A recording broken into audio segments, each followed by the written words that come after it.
Hey everyone, good afternoon. I hope you're having a great morning so far. And we're talking today about resumes. We are already in September. The year has gone by quickly, and I saw two or three LinkedIn posts as I was going through the feed this morning of different people who were talking about goals that they had set at the beginning of the year and they still haven't met their goals. Some people hadn't even started on their goals. So it seems like, everybody's talking about the great lock in of 2025. It seems that people are starting to revisit their goals. And if job searching was a goal that you had, then September is a great month for you to be in a space of either making a career change, looking to land a new role. And a tool that will be super important for you is your resume. So that's what we're talking about today. September is also International Update Your Resume Month. If you didn't know that was a thing, it is a thing.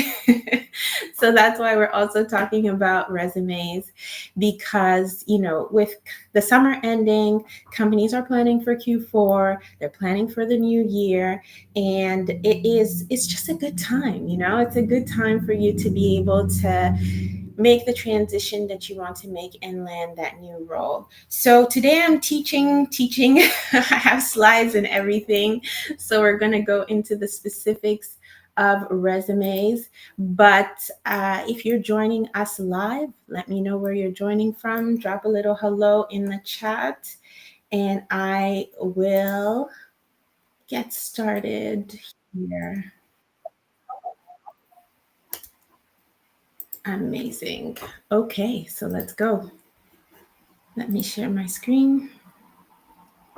Today I'm teaching you on my signature framework, which is the three R's for resume success. And this is the framework that we apply to help our clients to be able to create resumes in our coaching program, which is the Career Breakthrough Program, where we help introverts land roles between 100K and 300K within 4 months.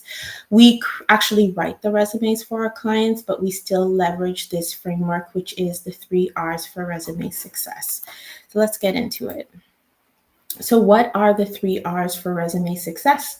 The first one is you have to redefine your personal brand. You need to revisit your employment target, and then you actually rework your resume.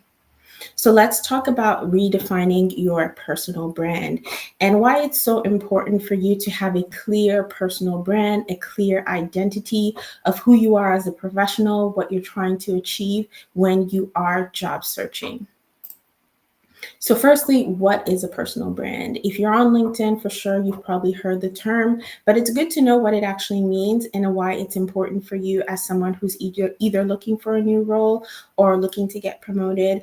But according to personalbrand.com, a personal brand is a widely recognized and largely uniform perception or impression of an individual based on their experience, their expertise, their competencies, their actions, and achievements. And this is within a community, an industry, or the marketplace at large. So the words that are in bold are the words that I want you to pay the most attention to. It is a perception and it is an impression. So that means it's the way that people see you, it's the way that people perceive you as a professional.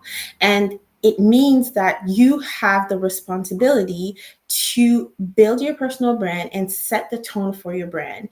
And whether you realize it or not, you already have a personal brand because it's a perception and an impression. People get an impression of you all the time. When you walk into a room, when you go for an interview, whatever it may be, people have different impressions of you. But what a personal brand enables you to do is that it enables you to control the narrative of your career. It enables you to control how you're going to be perceived and the impression that you're going to give off. And how do you do that? Through your experience, your expertise, your competencies, your actions, and most importantly, your achievements. So it is your responsibility, and I will say that again, it is your responsibility to build your personal brand to ensure that you are able to get the opportunities that you're actually looking out for, and it's not the other way around.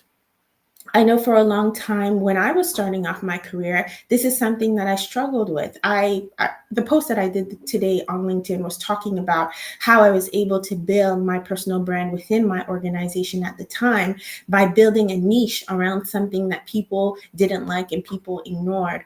But ultimately, that was a strategy that I used when everybody was complaining about corporate reporting within the organization. I saw that as that's an opportunity for me to differentiate myself, for me to be able to create knowledge, experience, expertise, competencies, and take actions around corporate reporting so that I could have tangible achievements around that topic that enabled me to stand out and ultimately enabled me to land a promotion. And so this is how I began to build my personal brand within the organization. And now obviously we're building our personal brand not only within our companies, but also on platforms like LinkedIn. And it's the same concept. It's the exact same concept. What you put out there, what you communicate is the way that people are going to see you. So you need to control the message. There are two key components to your personal brand. There's the value proposition, which is your message, and then there's the brand identity, which is the image. A lot of times people get stuck thinking that the brand identity, the image, I need to get a nice logo, I need to use my initials on my resume, I need to get colors that match my personal brand. All those things are lovely, but that's not what we're focusing on right now. And that shouldn't actually be your focus. That's as a professional who's either job searching or you're looking to land a new role or promotion, you shouldn't be focusing on going on Canva and designing a new logo for yourself or trying to figure out what brand colors and doing color psychology or whatever they call it to say that, ooh, red or burgundy that gives this vibe and this color gives that vibe. That's not what we're talking about when we're talking about a personal brand. And I've seen so many people get stuck on this because they hear personal brand and they think, oh, like a company, I need a tagline, I need a logo, I need this. That's not what we're talking about. We're talking about the message. What message are you actually conveying? What message are you conveying about your expertise, about your experience, about your achievement? That's what we're actually talking about when we're focusing on your personal brand. And this is key to not just your resume, it is key to interviews. It is key to developing your LinkedIn profile. It is key to negotiating your salary. So if you define your value proposition once, you'll be able to leverage it in so many other places to be able to land the success that you want in your career. So let me just look at the chat briefly. Harrison, thanks for joining us from Accra, Ghana. Amazing. It must be evening for you. It's great that you're here on this lovely evening. Amazing. Let's keep going. Something buzzing here. Oh, I can see the chat here. Okay, sorry, I got excited. Something is working that wasn't working before. I can see the chat properly. Okay, excellent. All right, so value proposition. I've said this word a few times, but what does it actually mean? So your personal value proposition is at the heart of your career strategy. It's the foundation of everything in a job search and career progression, like I just mentioned. So, targeting potential employers, attracting the help of others, and explaining why you are the one to pick. It's why to hire you and not someone else. And I will repeat that again. Your value proposition is why to hire you and not someone else. So, it's not the glamorous part when people think about job searching. They're not necessarily thinking about their value proposition, but these are the things that you do that help you stand out from the crowd and justify to an employer why they should hire you instead of hiring someone else. So, what exactly is the value proposition? How are you actually going to explain your value proposition? There are two components to it. There's the need that the company has that is not currently being met. If a company is hiring, if they've put a job poster out there, if they said that they're looking for certain talent, it's because they have a need in the company that's not being met. And when they're going to hire you or when they're going to look at your resume, they're interviewing you, they're looking at it from the perspective of what's in it for them. They have a problem that they're trying to solve. Are you the solution to the problem that they have?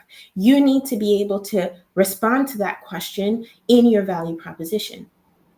And then the second component of your value proposition is the skills you have that meet the company needs. So your resume, it's not just a long list of everything that you've ever done. You want to tailor it, align it, target it to speak to the need that the company currently has that's not being met. The need and the reason why they have a job poster open right now, the reason why they said that they're hiring for that role, you need to demonstrate in your resume in a concise manner that you are the solution to the problem that the company has. So I have a simple framework here that I use to be able to help you to create a value proposition, or at least begin to think about what your value proposition is. There are 4 components to it. So you will focus on your target position in your industry. You'll come up with a word that describes you, followed by an action verb that describes how you help the company, and then a significant achievement that you've had in your career. So these are 4 components that you want to make sure are in your value proposition, that it speaks to the position, the industry that you're targeting, that you're talking about the value that you bring and how you can help the company, and you're talking about it in a quantifiable way, speaking about a significant achievement. You can take these steps and just take them, put them in ChatGPT. And as you see, I did exactly that to give me a foundation. You know, sometimes you're thinking about it and you're like, I don't know what I've done, or I'm not sure how I'm going to frame it. I don't know what word to use. So we have AI now. So leverage that to be able to at least get your brain flowing, to start thinking about how am I going to position myself in alignment with what these companies are looking for. So this is just an example. I dropped the exact framework as a prompt in ChatGPT, and this is what it gave me. So the target position industry is a senior project manager in renewable energy. The word that describes them is that they're strategic. Action verb is drive. Significant achievement is that they led cross-functional teams to deliver 25 million in solar energy projects 3 months ahead of schedule and 15% under budget. Now, for your significant achievement, don't think ChatGPT is going to give you that information. You need to feed it the information. It doesn't know you. It's never met you. So ChatGPT can't tell you what achievements you've had in your career, right? Unless your resume is already very specific and it already has those achievements in there, and you can feed it your resume, and then it'll be able to give you what's the most significant achievement that you can pull from. If you've never done that kind of work to actually detail your resume and speak to achievements, then you need to be able to fill this section on your own and then feed the information to ChatGPT.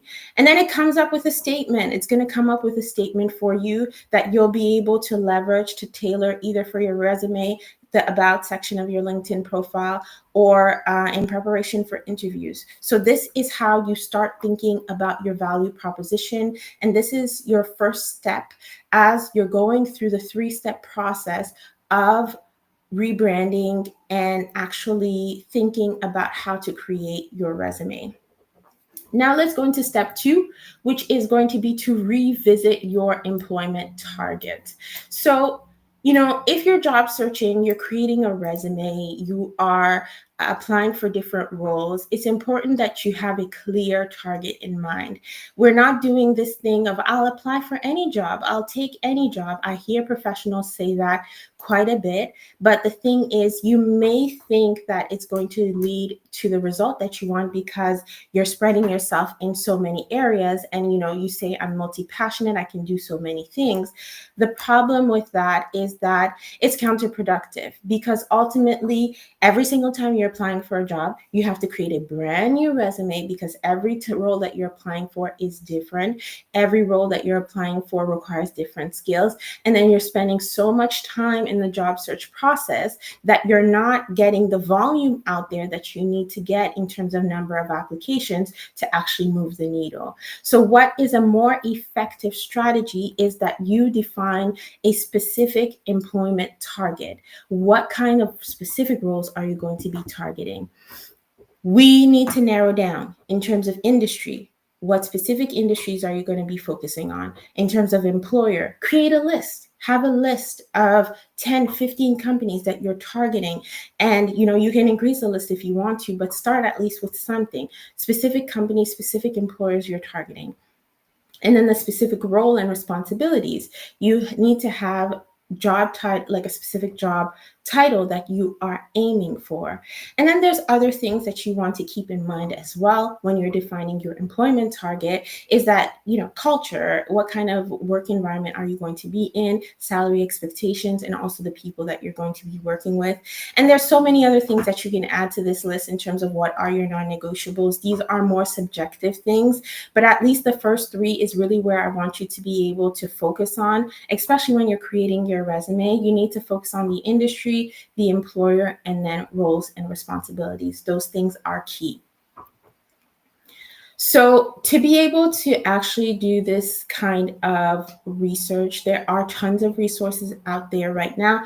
Obviously, leverage AI to be able to do your search, but there are some websites out there that are also dedicated to this specifically, that can give you more information on industry. It can give you more information on the employer, as well as different job titles. So for example, sometimes different companies call the same job in a different way. So some of these resources I'm going to show you provide information that help you to be able to find similar roles that may use a different job title.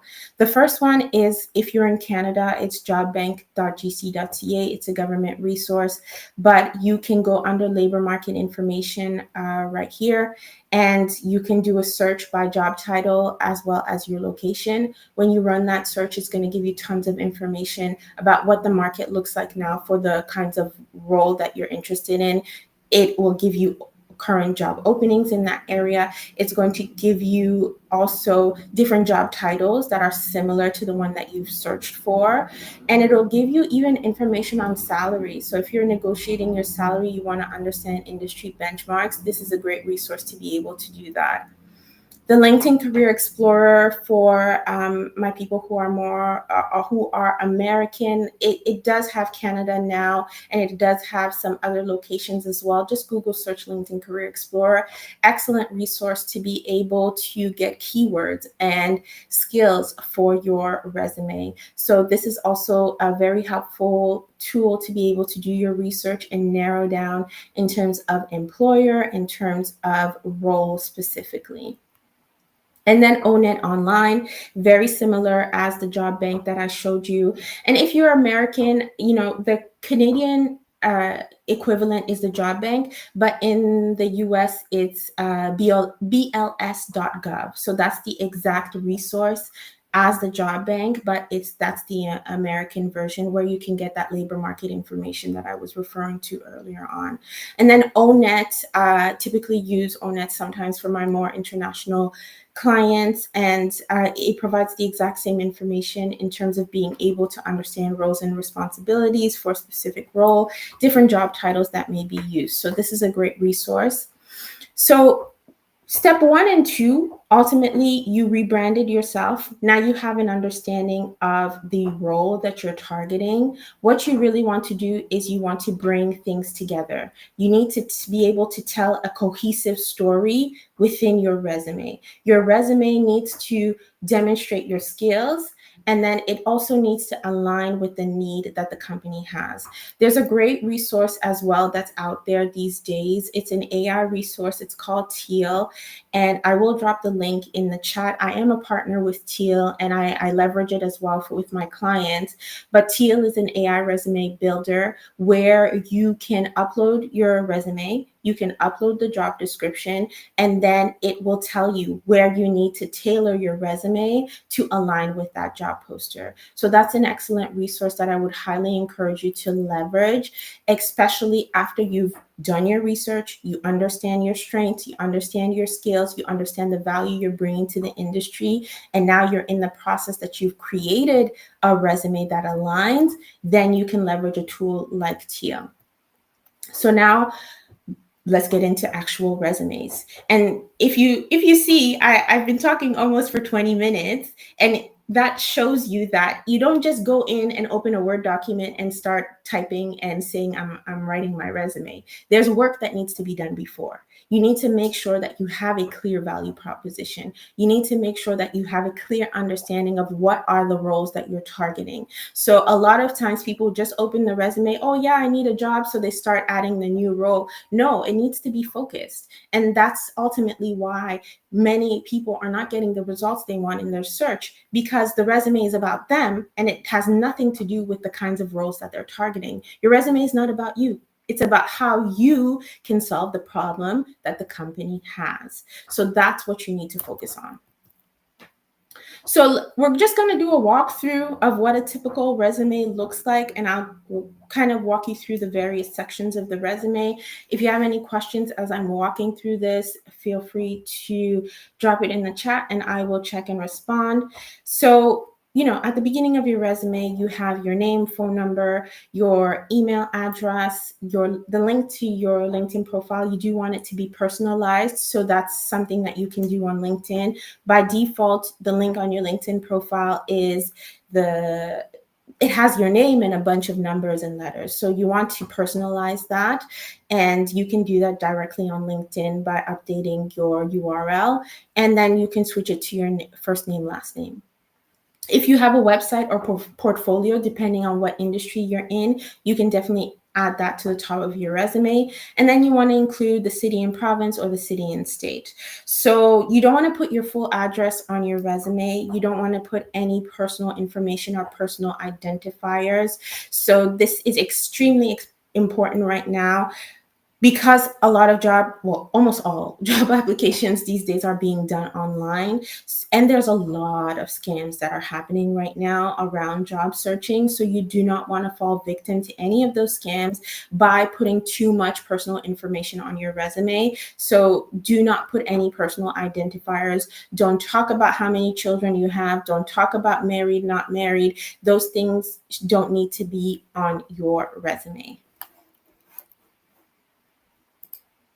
So this is just an example of two resumes and what the top of the resume looks like in terms of what I just provided you as information: the person's name, the symbol contact information, and their LinkedIn profile. All right, so your summary. So for your summary, what you're going to do is leverage your value proposition. I spent quite a bit of time at the beginning giving you a framework of how you create your value proposition. That's ultimately what you're going to leverage to be able to write your summary. And the summary is different from an objective. Back in the day, when you were writing a resume, it was an objective statement. And the objective statement was something like, I'm applying for the role of project manager because I am passionate about the field and this industry. So that was the objective statement. It was pretty much about you. It was about why you're applying for this role. It was about why you're interested in that job.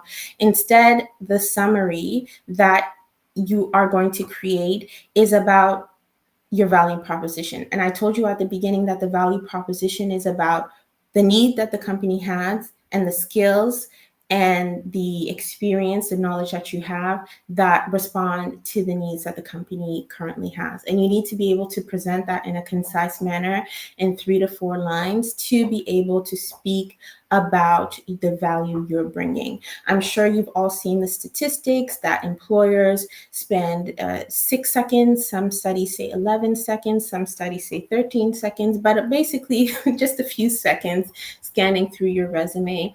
And your summary is at the very top of your resume. So keeping that in mind, you do want that opening statement to be a strong one, and you do want it to be able to really demonstrate how you're solving the problem that the company has. The next thing that you can include in your resume, and this helps definitely with keyword optimization, is your skills and core competencies. The thing you want to keep in mind, because I see this quite a bit where people get carried away with the fact that they need to include keywords in their resume, and then they just include a bunch of words. The words are just everywhere, but there's no context. Okay, you said you're great at relationship building. You added the keyword adaptability. You added the keyword interpersonal skills. Those are great that you added those keywords, and yes, they they correspond to the job poster, but keep in mind that a human being, a person, is going to read your resume. Your resume shouldn't just be a bunch of words. There should be some context. If you're providing the skill or the core competency and you're saying that you have great interpersonal skills, somewhere in your resume, there should be some context to say how you were able to leverage those interpersonal skills, how you were able to build relationships. It needs to have some context. Don't just put words on the resume for the sake of putting words there. And so, how do you provide the context is by telling the story of how your accomplishments relate to the skills and core competencies. So that's how you bridge that gap. Don't just put words for the sake of putting words. You want to make sure that you're actually telling a cohesive story about how your accomplishments relate to the skills and the core competencies. Just a few examples of what this looks like. So at the top of your resume, yes, you could have that list of core competencies, or you could have here, this person, we did the summary more in bullet points, and then we added the core competencies below. And as you can see, there's not one way to do the resume. Every client that I work with, their resume looks different ultimately because their story is different, their background is different, their industry is different. So don't get stuck on my resume has to look a certain way. What is important is that you're providing the value that is necessary within the resume and that it aligns with the need that the company currently has. So that being said, let's now talk about your professional experience. So we've gone through the top, contact information, then you spoke about your summary, your core competencies. Now let's actually look at your professional experience. So for the roles that you've had, you want to be able to speak about accomplishments. You need to be able to demonstrate that I've done this in previous companies and this is what I can do in your company as well. So that's the focus of your professional experience section. You're going to have a few bullets under each role that you've had, and start thinking about different types of accomplishments that you've had that connect to these various areas. So you help the company make money, or you help them save money, or you help them save time, you simplified a process, you addressed the challenge that they had, you built relationships. These are all different areas of accomplishments that you want to think about, but always keeping in mind that you need to connect it with the need that the company has. So you read the job poster.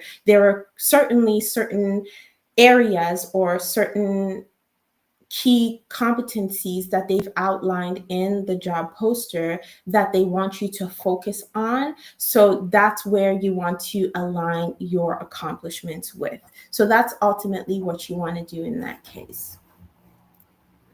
Example here. So this is what this person's resume looks like. So we have the name of the company, location, their job title, and we have a short summary of what their role was, and then we get into each accomplishment. And as you can see, most of the accomplishments, if not all the accomplishments, are quantified, and you're able to see the result is boldened, and then we have followed by the action and the step that the person took.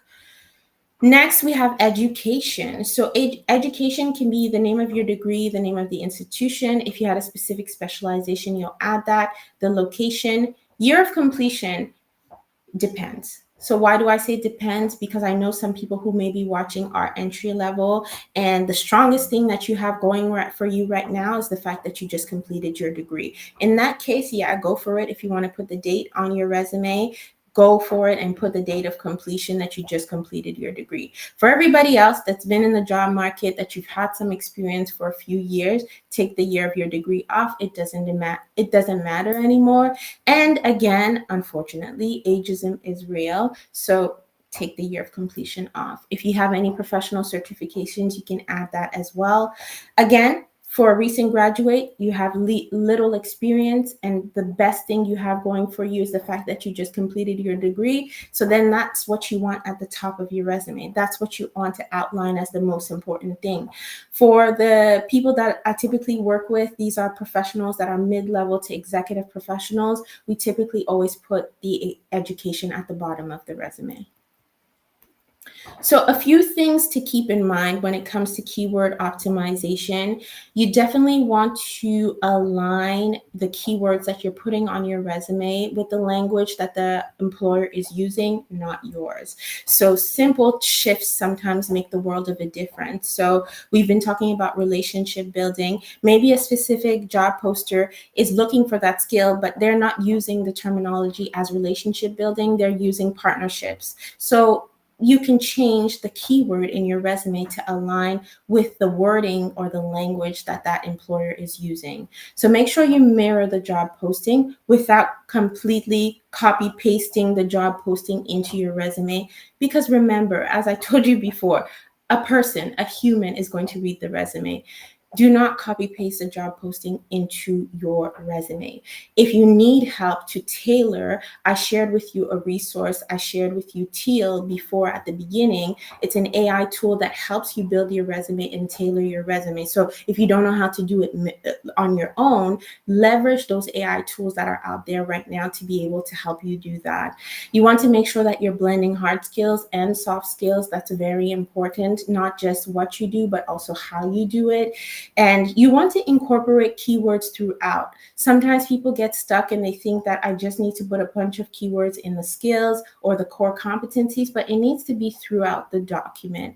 And again, as I said, you do not want to keyword stuff where you're finding all these hacks where you decide to put a bunch of keywords at the end of your resume in white font, or you decide to just put just words on the resume without any context. No keyword stuffing. Focus on value, focus on providing a story. And if you follow this framework that I just taught you of the 3 R's for resume success, you will see that you'll get results in the way that you are approaching your job search and how employers are responding to your resume.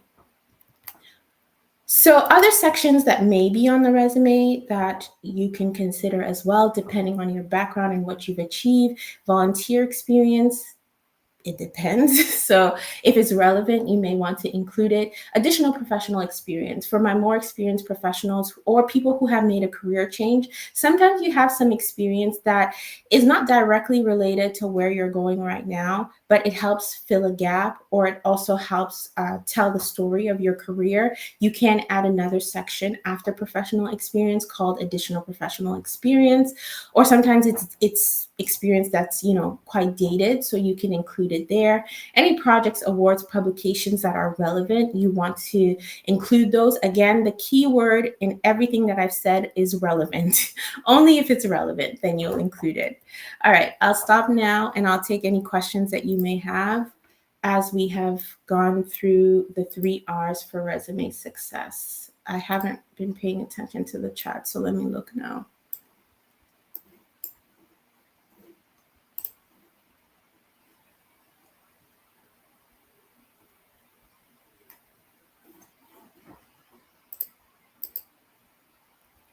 Benson is joining us saying great stuff. Awesome, Benson. I'm glad that you enjoyed it. Shara says September really is the perfect reset point for careers. Keeping a resume fresh keeps opportunities within reach. I completely agree, Shara, and that's why we're having this conversation in September. And I'm pretty sure that's also the reason why International Update Your Resume Month is in September, because it's a really good time to be searching for a new opportunity. So if you're searching right now, don't be discouraged, because as much as people are saying it's a tough job market, there are still people getting hired. Every single day you open LinkedIn, there's somebody saying I got a new role somewhere. So don't let the conditions of the current market stop you from actually going out there and demonstrating the value that you have. Kay, yes, it's recorded. So after I'm done, Kay, you're on LinkedIn, yes. So it is recorded. Once I'm done, you will be able to leverage it's like, go on my profile and you'll find the recording. It just stays in the event section. So you can watch this over whenever. If you're having a hard time finding it on LinkedIn, it's going to be on my YouTube channel as well. Go in the live section and you'll be able to watch the recording. Temi Tope saying you were a bit late. Okay, what are the 3 R's? I will restate them, but the 3 R's are redefine your personal brand, revisit your employment target and rework your resume. And Temi Tope, exactly the same thing that I just responded to Kay. This is accessible to you. So you can go back and you can watch the whole thing, take the time to watch it while you're working on your resume, and leverage the various tools that I shared with you to do your research, the AI tools to tailor your resume, and also making sure that you're updating the various sections of your resume to align with the framework. So yeah, you'll have access to the recording, no problem at all. Okay, amazing. I think I've responded to all questions. If there are any more, let me know. But as I was saying, if you're watching the replay, feel free to drop your questions in the chat. I'll come back and respond to them. As you're updating your resume, if anything comes up, let me know. And if you're looking to work with me directly so that we can write your resume for you in our Career Breakthrough program, then I will put the link in the chat as well, so you can book a consultation with me and learn more about how that process looks like. Letitia, you're more than welcome. I'm happy to be able to do so and to have this conversation with you this afternoon. Have a lovely, lovely day, everyone. And